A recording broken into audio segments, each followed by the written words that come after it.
My dear brothers and sisters, you are most welcome in your YouTube channel दर्श English classes. मेरे प्रिय भाइयों एवं बहनों का दर्श इंग्लिश क्लासेस में हार्दिक स्वागत है। As you can see on your screen, today we are going to read about the poem A Photograph written by Shirley Tolson. It is a syllabus of class 11th UP board. आज हम class 11th UP board की कविता a photograph का अध्ययन करेंगे जो शर्ले Toulson के द्वारा लिखित है। So now start the poem. First of all we should know about the poetess. सबसे पहले हमें इस कवित्री के बारे में जान लेना चाहिए जो कि अति आवश्यक है।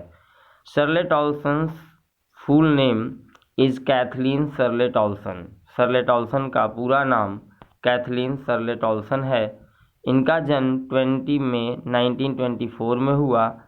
23 सितंबर 2018 में इनकी मृत्यु हो गई। She was an English writer, poet, journalist, local politician. वह एक इंग्लिश राइटर थी, पोएट थी, जर्नलिस्ट थी एंड लोकल पॉलिटिशियन, और एक लोकल पॉलिटिशियन थी। She married Norman Toulson an army lieutenant इन 1944। इनका विवाह नॉर्मन टॉल्सन के साथ हुआ जो कि एक आर्मी में लेफ्टिनेंट थे 1944 में। दे डाइवर्स इन 1951। 1951 में इन दोनों का तलाक हो गया। इन 1960 सी मैरिड 1960 में 1960 में she married poet Alan Brown John. They divorce in 1969। 1960 में एलन ब्राउन जॉन के साथ इनकी दोबारा से शादी हुआ और इनका 1969 में डाइवर्स हो गया। As a poet she was a member of the group, an informal group of poets who met in London from the mid 1950s to the mid 1960s। सन 1960 और 1950 के मध्य में द ग्रुप नाम से एक क्लब थी जिसका ये मेंबर भी रहीं। अबाउट दी पोएम, पोएम के बारे में सबसे पहले जान लेते हैं। The poem a photograph is written by Shirley Toulson. In this poem the poetess has told us about human life. It is short lived. Childhood slips into youth, youth slips into old age, man become sad remembering memories of the past. जैसा कि आपको screen पे नज़र आ रहा होगा, the poem photograph is written by Shirley Toulson. ये जो कविता है ये शर्ले टॉल्सन के द्वारा लिखी गई है।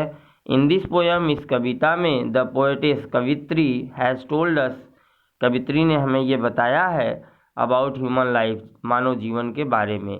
इट इज़ शॉर्ट लिव्ड, मानव जीवन बहुत ही अल्पकालिक होता है। चाइल्डहुड स्लिप्स इनटू यूथ, बचपना युवावस्था में प्रवेश कर जाती है। Youth slips into old as, युवावस्था बुढ़ापे में परिवर्तित हो जाती है।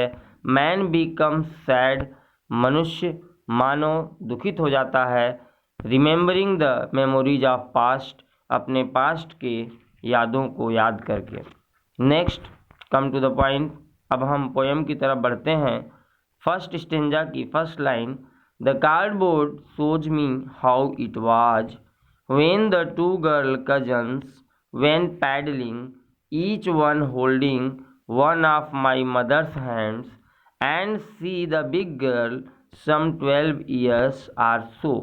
फर्स्ट ऑफ ऑल हमें पैडलिंग का मतलब जान लेना चाहिए। Paddling here refers to walking. Paddling का मतलब यहाँ पे वॉकिंग है। द कार्डबोर्ड, कार्डबोर्ड एक प्रकार का फ्रेम होता है जिसमें किसी भी पिक्चर को, किसी भी तस्वीर को लगाई जाती है। द कार्डबोर्ड शोज मी, ये जो कार्डबोर्ड है ये हमें शोज करती है, प्रदर्शित करती है। हाउ, किस प्रकार से, इट वाज, था, व्हेन द टू गर्ल, जब दो लड़कियां जो कि दोनों कजन्स हैं, चचेरी बहनें हैं, वेंट पेडलिंग, ये पैदल चल रही हैं, वॉकिंग कर रही हैं। ईच वन होल्डिंग, और प्रत्येक लड़की होल्ड की है, पकड़ी हुई है। One of my mother's hand, मेरी माँ के एक एक हाथ को। दो बच्चियां हैं जो कि इस कवित्री की माँ के दोनों हाथों को पकड़ी हुई हैं। And see the big girl, और वह जो कि बड़ी लड़की है, सम 12 ईयर्स आर सो, जो 12 वर्ष या 12 वर्ष के आसपास की रही होगी, वही इस कवित्री की माँ है। तो फर्स्ट स्टेंजा में जो कवित्री है वो ये बता रही है, the poet is looking at an old photo album which is made up of cardboard. इस फर्स्ट स्टेंजा में जो कवित्री है वो एक पुराने फोटो एल्बम को देख रही है जो कि कार्डबोर्ड से बना हुआ है। इन द पिक्चर, और इस तस्वीर में, there are three girls, there are three girls, यहाँ पे 3 लड़कियां हैं, who are walking on beach, जो कि बीच पे वॉकिंग कर रही हैं, पैडलिंग कर रही हैं, ईच अदर्स हैंड, और उन तीनों लड़कियों ने एक दूसरे का हाथ पकड़ा हुआ है।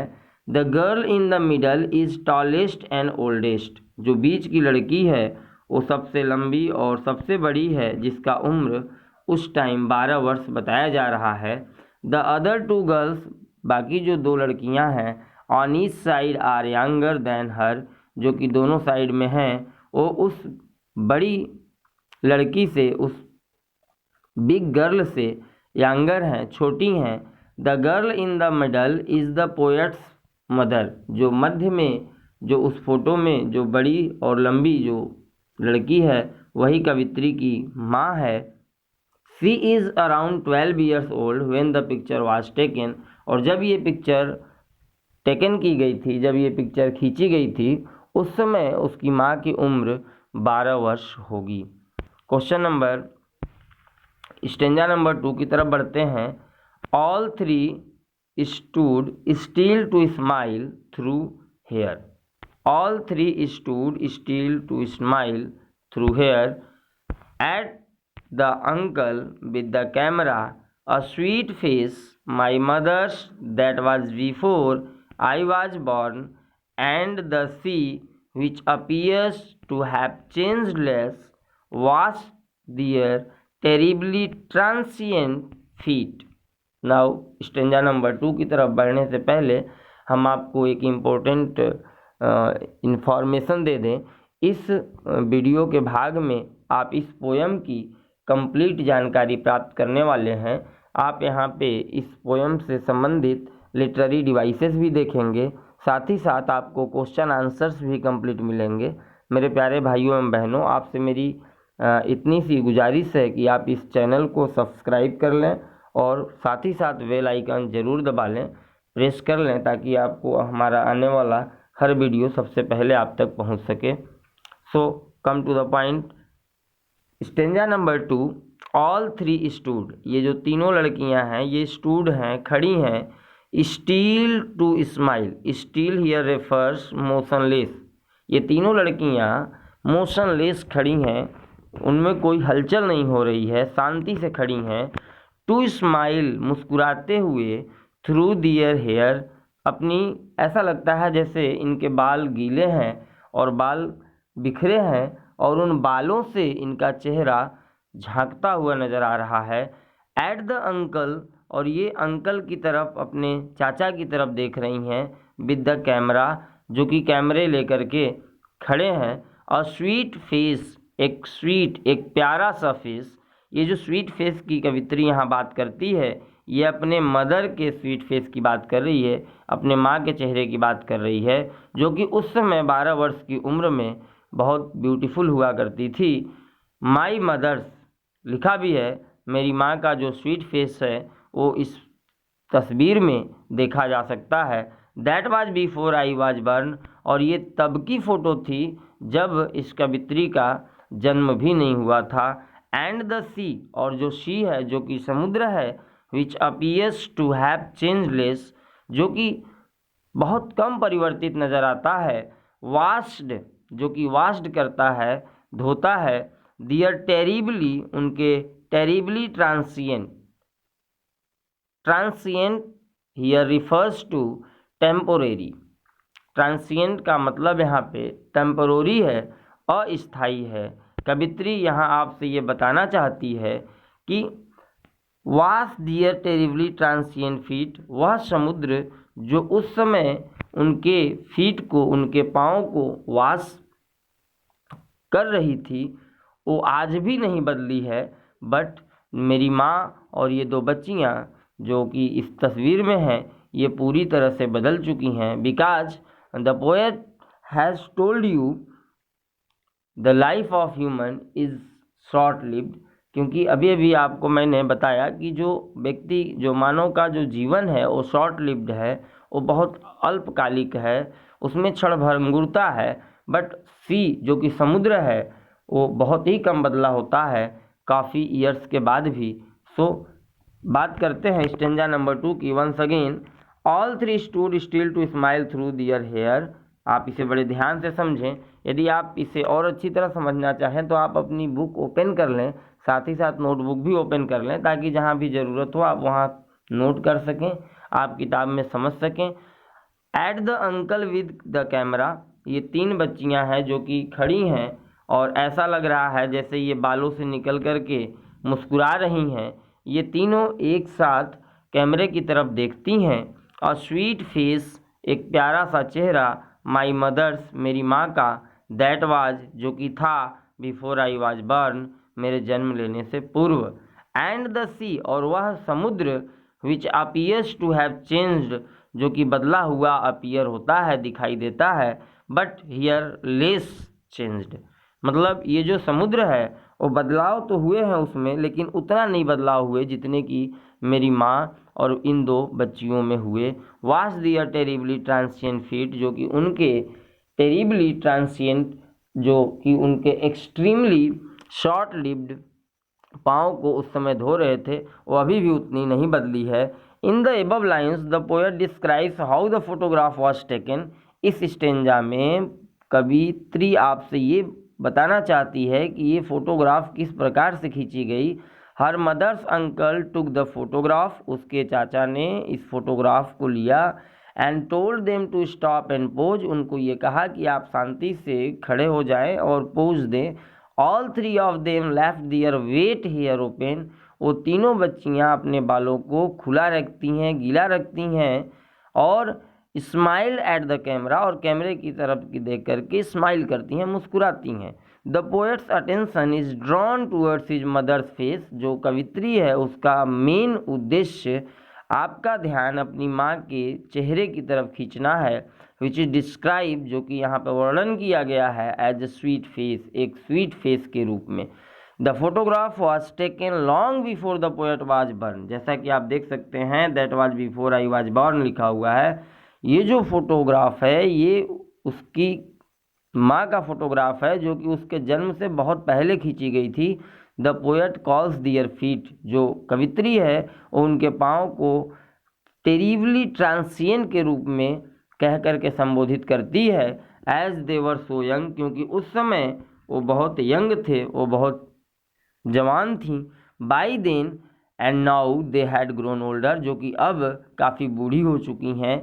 ऑन द अदर हैंड, और दूसरी तरफ द सी, ये जो सी है, जो समुद्र है, जिस बीच पर, जिस समुद्र तट पे ये खड़े हैं, वो बहुत कम बदला है। Which touch their feet has changeless, वो जो सी है, जो समुद्र है, जो कि उस समय उनके पैरों को टच कर रही थी, वो बहुत कम बदला है। सो ये इस पोयम का स्टेंजा नंबर 2। नेक्स्ट बढ़ते हैं इस पोयम के स्टेंजा नंबर 3 की तरफ। Some 20-30 years later she would laugh at the snapshot, see Betty and Dolly, she would say and look how they dressed us for the beach, the sea holiday. Stanza number 2 आपने अभी देखा। Stanza number 3, was her past, mine is her laughter, both wry with the laboured ease of loss. अब बात करते हैं stanza number 3 की तरफ बढ़ते हैं। कवित्री यहाँ कहती है सम 20-30 years लेटर, आफ्टर 20 या 30 years लेटर, यानी कुछ यही 20 या 30 वर्ष के बाद, she would loaf, she would loaf, वो हंस रही होगी। और काहे हंस रही होगी? Eight the snapshot, snapshot here refers that photograph, वो जो फोटोग्राफ है उसे स्नैपशॉट के रूप में यहाँ पे यूज किया गया। सी बेटी एंड डॉली, वो ये कह रही होंगी बेटी और डॉली को देखो। शी वुड से, वो कह रही होगी, एंड लुक हाउ, और देखो वो किस प्रकार से, दे ड्रेस्ड अस, किस प्रकार से वो पहना करती थी, फॉर द बीच, उस बीच हॉलीडे के लिए। जब द सी हॉलीडे, जब किसी अवकाश के समय ये समुद्र तट पे जाया करती थी तो किस प्रकार से पहना करती थी, किस प्रकार से उनका पहनावा था, कैसे वो तैयार होती थी, ये वो बता रही होंगी इस फोटोग्राफ को देख करके। 20 or 30 years later was her past, और ये कह रही होंगी कि ये उनका पास्ट है, ये उनकी बीती हुई बात है। माइन इज हर लॉफ्टर, और साथ ही साथ अपनी उस हंसी को भी जिक्र कर रही होगी जब वो यंग थी। बोध व्राई, दोनों, व्राई विद लेवर्ड ईज, ये जो दोनों है, जो कि कवित्री है और साथ ही साथ जो उसकी माँ है, इन दोनों को इस बात के लिए बड़ा ही आश्चर्य होगा। सम 20 or 30 ईयर्स लेटर, तो बात करते हैं इस पर्टिकुलर स्टेंजा में जो पोएटेस है, जो कवित्री है, वो कह रही है कि she would laugh at the snapshot, वह इस स्नैपशॉट के ऊपर 20 या 30 वर्ष के बाद हंस रही होगी। See Betty and Dolly, she would say, and look how they dressed us for the beach. See Betty and Dolly, वो ये कह रही होंगी, she would tell me to look at her cousins, कि अपने कजन्स को देखो, अपनी चचेरी बहनों को देखो, Betty and Dolly, and how their parents would dress all three of them for the beach, और साथ ही साथ ये देखो कि उनके पेरेंट्स किस तरीके से उनको बीच के लिए ड्रेस करते थे, किस तरीके से उनको तैयार करते थे। Was her past, mine is her laughter, बोध ब्राई। हियर द पोएटेस, जो कवित्री है, वो रिकॉल्स करती है was her past, mine is her laughter, वो इस बात को याद करती है the sea holiday was her mother's favourite moment for the past, जो सी हॉलीडे था वो उसकी माँ के लिए फेवरेट था, एक फेवरेट, एक प्रिय मोमेंट, एक क्षण होता था उसके जीवन के लिए। माइन इज हर लाफ्टर, और कवित्री कहती है कि उस समय उनकी जो हंसी थी वो इसके लिए एक फेवरेट मोमेंट हुआ करता था। बोध व्राई, दोनों, both wry with the laboured ease of loss, while the poetess favourite moment from the past was her mother's laughter. आपने देखा कि यहाँ पे कवित्री के लिए जो फेवरेट मोमेंट होता था उसकी माँ की जो हंसी, जो लाफ्टर, जो मुस्कान वाले क्षण थे, वो उसके लिए फेवरेट होता था। और ये दोनों, कवित्री और उसकी जो माँ है, both the woman would think about those past memories, ये दोनों उस पास्ट मेमोरीज के बारे में, both wry with the laboured ease, ये दोनों जो हैं कवित्री और उसकी माँ, ये दोनों अपने उन पास्ट मेमोरीज के बारे में which they can't live again, जिसको वो दोबारा नहीं जी सकती, they tried their best to adjust to what they lost, और वो इस बात को एडजस्ट करना चाहती हैं, इस बात में सामंजस्य बैठाना चाहती हैं, इस बात के लिए सामंजस्य बनाने में प्रयास करती हैं, परिश्रम करती हैं कि वो अपने बीते हुए पल को दोबारा नहीं जी सकती। नेक्स्ट स्टेंजा की तरफ बढ़ते हैं। मेरे प्यारे भाइयों एवं बहनों, यदि आपको इस वीडियो में कहीं भी कोई समस्या हो तो आप हमें कमेंट बॉक्स में ज़रूर लिखें। किसी भी प्रकार का यदि संशोधन की आवश्यकता है तो आप कमेंट बॉक्स में हमें सूचित करें। मैं प्रयास करूंगा कि अपने हर आने वाले वीडियो को पहले वाले वीडियो से बेहतर बना सकूं। Now come to the point, last stanza की तरफ बढ़ते हैं। Now she has been dead nearly as many years as that girl lived, and of these circumstances there is nothing to say at all, its silence silences। Last stanza में कवित्री जो है वो ये बताती है now she has been dead, कि अब उसकी माँ मर चुकी है। Nearly as many years, nearly का तात्पर्य लगभग है, लगभग उतने ही वर्ष उनको मरे हो गया। एज दैट गर्ल लिव्ड, जितने वर्ष उस फोटो में आपको बताए गए, यानी जब ये फ़ोटो ली गई थी उस समय उसकी माँ की उम्र लगभग 12 वर्ष थी और आज उसकी माँ को भी मरे हुए लगभग 12 वर्ष हो चुके हैं। ये कवित्री आपसे बताना चाहती है।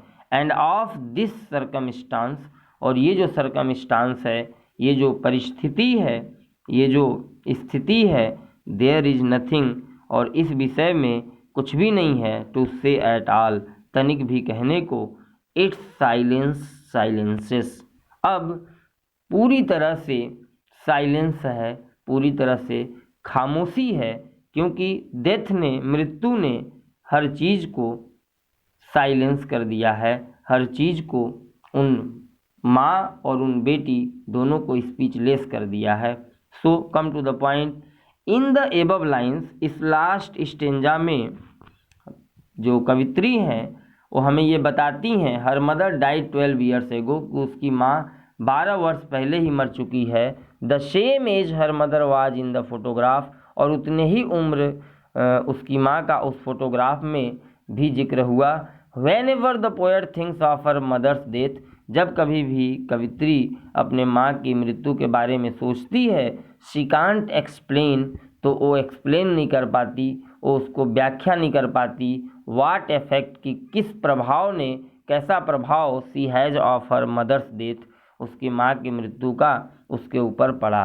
डेथ हैज़ साइलेंस, मृत्यु ने उसे खामोश कर दिया। हर मदर, उसकी माँ को भी खामोश कर दिया। Which has also left her speechless, और उसकी माँ की मृत्यु ने साथ ही साथ कवित्री को भी स्पीचलेस कर दिया, कवित्री को भी खामोश कर दिया। नेक्स्ट वोकेबलरी की तरफ बढ़ते हैं मेरे प्यारे भाइयों एवं बहनों। ये वीडियो थोड़ा लंबा होने जा रहा है, आप वीडियो के साथ बने रहें, आपको क्वेश्चन आंसर का भी मैं वर्णन करूंगा। Paddling here refers to walking, transient here refers to short term or temporary, wry here refers ironic or मौखिक, silences here refers a complete absence of sound. ये कुछ इंपॉर्टेंट वर्ड्स थे जिनकी मीनिंग्स आपको जान लेने चाहिए। अब क्वेश्चन की तरफ बढ़ते हैं। Question number 1, what does the word cardboard denote in the poem? Why has this, थोड़ा पीछे आते हैं, why has this word been used? पहला क्वेश्चन, कार्डबोर्ड क्या डिनोट करता है, क्या प्रदर्शित करता है? why has this word been used, इस शब्द का इस्तेमाल क्यों हुआ? Answer, the word cardboard in the poem refers to the photograph, cardboard का जो इस्तेमाल हुआ है इस पोयम में वो फोटोग्राफ को प्रदर्शित करता है। It is just a piece of paper, a memory, as the poet's mother is dead, ये सिर्फ एक प्रकार की याद है कि उसकी माँ मर चुकी है, and gone. It signifies the transience of life, यह जीवन की ट्रांसिएंस को प्रदर्शित करता है, यह जीवन के अस्थायित्वता को प्रदर्शित करता है, भंगुरता को प्रदर्शित करता है। एंड वाट रिमेन्स इज, और जो अब बची है, an insignificant piece of paper, insignificant here refers to तुच्छ, एक नॉन प्रीशियस थिंग, यहाँ सिर्फ और सिर्फ उस पेपर का एक टुकड़ा बचा है जिसका अब कोई महत्व नहीं है। क्वेश्चन नंबर 2 की तरफ बढ़ते हैं। What has the camera captured, कैमरे ने क्या कैप्चर्ड किया? The camera has captured the scene when the poet's mother and her 2 female cousins Betty and Dolly went paddling. इस कैमरे में, इस कैमरे के द्वारा उस समय की तस्वीर कैप्चर की गई थी जब बेटी और डॉली इसकी माँ के साथ वॉकिंग करती थी किसी बीच पे। They were holding the poet's mother hand, और वो दोनों कजन्स उसकी माँ की हाथों को पकड़ी हुई हैं। The Elder of the 3 was about 12 year, और इन तीनों में जो बड़ा है वो 12 वर्ष की है जो उसकी माँ है। The 3 of them stood smiling as the wind tousled their hairs, और ये तीनों स्माइलिंग करते हुए खड़ी हैं जब हवा आती है और उनके बालों को झकझोर देती है। क्वेश्चन नंबर 3 की तरफ बढ़ते हैं। What has not changed over the years, कौन सी चीज़ वर्षों तक नहीं बदली? Does this suggest something to you? क्या ये बात आपके लिए कुछ सजेस्ट करती है? Answer, the sea has not changed over the years. जो समुद्र है, जैसा कि मैंने अभी पोएम में जिक्र किया, वो वर्षों तक नहीं बदला। इट रिमेन्स द सेम, ये एक जैसा रहा। थ्रू जनरेशंस, पीढ़ियों तक। ऑन द कंट्रेरी, और इसके ठीक उल्टे, लाइफ इज ट्रांसिएंट, जो व्यक्ति का जीवन है वो ट्रांसिएंट है, वो अति क्षणिक है, अति भंगुर है, अति अस्थायी है। The mother has now been dead for years, और जो उसकी माँ है वो अब तो कई वर्षों पूर्व ही मर चुकी। ह्यूमन लाइफ इज ट्रांजिटरी, जो मानव जीवन है वो क्षणभंगुर है। एंड दिस ट्रांसियंस, और ये जो क्षणभंगुरता है, इज कंट्रास्टेड, उसका कंट्रास्ट हुआ with the permanence of nature, जो नेचर है उसे में नेचर के अंदर परमानेंस है, स्थायित्व है, जबकि मानव जीवन के अंदर अस्थायित्व है। क्वेश्चन नंबर 4 की तरफ बढ़ते हैं। The poet's mother laughed eight the snapshot, what this laugh indicate? जो पोएट की माँ है वो स्नैपशॉट के ऊपर लाफ करती है, और ये लाफ किस चीज़ को इंडिकेट करता है, ये आपको बताना है। Answer, the mother laughed at the fleeting moment that had long passed. जो पोएट की माँ है वो उस मोमेंट के बारे में, उस मोमेंट के ऊपर हंसती है जो कि बहुत पहले गुजर चुकी है। उस क्षण को देख करके, याद करके मुस्कुराती है, हंसती है, जो अब नहीं रहा। सी रिलाइव्ड, वो रिलाइव्ड करती है, साथ ही साथ वो फिर से जीना चाहती है। द मेमोरीज, उस याद को। When they were dressed as children, जब वो बच्चों की तरह कपड़े पहना करती थी। एंड टेकन आउट, वो बाहर जाया करती थी। She laughed as she recalled the happy memories, और वो हंसती है जब वो अपने उस प्रसन्नचित यादों को याद करती है। What is meaning of the line both wry with the laboured ease of loss? प्यारे भाइयों एवं बहनों, this is very very important question for you. What is the meaning of the line? आपके लिए इस मीनिंग का क्या अर्थ है? Both wry with laboured ease of loss. ये बहुत इंपॉर्टेंट क्वेश्चन है, आप इसे जरूर ध्यान दें, इसे नोट भी कर लें आप। द पोएट्स मदर, जो पोएट की माँ है, had been out on a beach holiday, वो एक बीच हॉलीडे के लिए बाहर गई हुई है। ईयर्स बैक, कई वर्षों पहले। एंड फेल्ट, और वो ये महसूस करती है। नॉस्टैल्गिक अबाउट इट। नॉस्टैल्गिक हियर रिफर्स, उदासीन, आतुर, और वो बड़े ही आतुर है, बड़े ही उदासीन है। Similar to what the poet felt, और ठीक इसके साथ साथ जो पोएट है, जो कवित्री है, वो महसूस करती है। व्हेन शी रिलाइव्ड, जब वो फिर से याद करती है। द मेमोरीज, उन यादों को। ऑफ अ डेड मदर, अपनी मृत माँ के। द मेमोरीज, जो मेमोरीज हैं, जो यादें हैं। इन ईच केस, दोनों ही केस में। वर ब्यूटीफुल, ये सुंदर थे। बट पेनफुल, लेकिन ये दर्दपूर्ण थे। To recall as time slipped away, क्योंकि समय गुजर चुका है। सो ईजिली, बड़े ही आसानी से। क्वेश्चन नंबर 6 की तरफ बढ़ते हैं। What does this circumstance refer to? This circumstance किस बात को रेफर करता है? Answer, this circumstance is the death of the mother. This circumstance here refers to the death of her mother. This circumstance का मतलब यहाँ पे उसकी माँ की मृत्यु से है। This fact is as true and as real as the one that her mother had experienced on the beach. Both the situations are now a memory of the past. उसकी माँ की मृत्यु का जो सत्य है वो उतना ही सत्य है जितना कि उस सी हॉलीडे में, उस बीच पर उसकी माँ ने खुशी का इजहार किया, खुशी को सेलिब्रेट किया, प्रसन्नता को जिया। उसी तरीके से आज इस पोएट्री के लिए, इस पोएटेस के लिए, इस कवित्री के लिए उसकी माँ की मृत्यु भी उतना ही सत्य और वास्तविक है। The first is memory of mother's past and the second of the poet's past. जो पहली मेमोरी है, याद है, वो उसकी माँ की पास्ट का है, उसकी माँ के बीते हुए कल का है। और जो दूसरी मेमोरी है वो उस कवित्री के अपने खुद के बीते हुए कल की है। क्वेश्चन नंबर 7 की तरफ बढ़ते हैं। The 3 stanzas depict 3 different phases, what are they? ये वेरी वेरी इंपॉर्टेंट क्वेश्चन है, आप इसे नोट कर लें। ये जो 3 स्टेंजा हैं वो लाइफ के किन 3 फेजेज की बात करते हैं, किन 3 चरणों की बातें करते हैं, इसका आपको आंसर देना है। The first stanza is the poets description of the photograph. जो पहली स्टेंजा है जिसमें कवित्री ने उस फोटोग्राफ का वर्णन किया है, that had been captured from her mother's childhood, जो कि उसकी माँ के बचपन के समय की ली गई है। द सेकेंड स्टेंजा, जो दूसरा स्टेंजा है, डील्स विद रिकलेक्शंस, और रिकलेक्शंस के साथ डील्स होता है। The mother's recollection of her childhood, उसकी माँ का जो रिकलेक्शन है उसके चाइल्डहुड की है। Just as the poet recalls her mother who is now dead, जब वो अपनी उस माँ को याद करती है जो कि अब वो मर चुकी है।